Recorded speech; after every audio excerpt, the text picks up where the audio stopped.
I want to unpack fear-mongering so that we can start to dissect information in a more intelligent way. I consider that there are two types of fear-mongering, which everything kind of like ladders up to. One being just straight up lying, and another being regurgitation without resonation, validation, or truth. Or in other words, sharing information which you did not create, you did not align with for whatever reason. Typically, I consider there to be two different types of intentions. One being projecting your fears onto other people due to your own insecurity, or the other being inciting anger, violence, or confusion for the intent of manipulation or control. I want to be really clear that I personally don't feel that disseminating information which may potentially be controversial to change, evolve, or shift the perception of the collective is not really fear-mongering. This is something that we do almost every day. Something that may be triggering or fearful to you may not be for another person. We all have such unique perception values, and we all have our own strengths and weaknesses in terms of what information is triggering to us or not. It can also be important to note that certain topics can be particularly startling, scary, or triggering, particularly if the collective as a whole has a warped relationship with the topic, or the person on the receiving end is really not aligned to their intuition. What's important is discernment moving forward. So number one, is this source validated and trusted? Does this person have a lot of credibility? Is this information peer-reviewed? Are there reviews based on this person's performance? How are they generally perceived by experts and the collective as a whole? And secondly, does this source of this information resonate as a whole? Or in other words, do you intuitively resonate with it? Even information from trusted sources might not always be correct. And this isn't to say that you should completely ignore this information, but instead allow yourself to resonate with it in a way that makes sense. The point is not to reject or oppress this information, even if hypothetically it is wrong, but it's simply to drum up critical thinking and or find ways or opportunities for this information to be further validated. If the answer to both trusted source and validation is no, it's likely information that you should just disregard.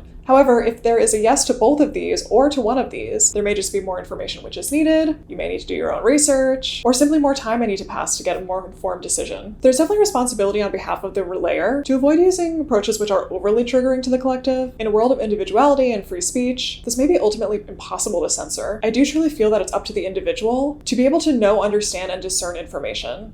And this isn't really something that's ever taught. Particularly in light of recent events, it's clear that there's a huge fractaling within our collective regarding how we not only discern, but intuitively resonate with this information. It's important to acknowledge what is triggering you and why, and working towards having more security and control in your life to avoid being warped and shaken by new information, no matter what it is. One of the most important answers is developing your own sense of intuition, as well as your own voice. When you don't have discernment and intuition, a lot of scary things can potentially happen to you. Not only are you likely perpetuating a lot of negative energy, but you could even be susceptible to forms of brainwashing. The more that we find safety, security, and comfort within ourselves, the more likely we are to stop this hateful, fear-mongering loop. It's also important to note that triggering the collective isn't always a bad thing. In order to get people to care, to rise to action, sometimes emotions need to be elicited. In order to have difficult and challenging conversations, our attention needs to be piqued, and we may need to address negative rhetoric. Continuing to work on these themes on an individual level will not just help the collective as a whole, but it may also help you feel less anxious and fearful overall. Keep discerning fearful information moving forward, and consider what category it falls into for you.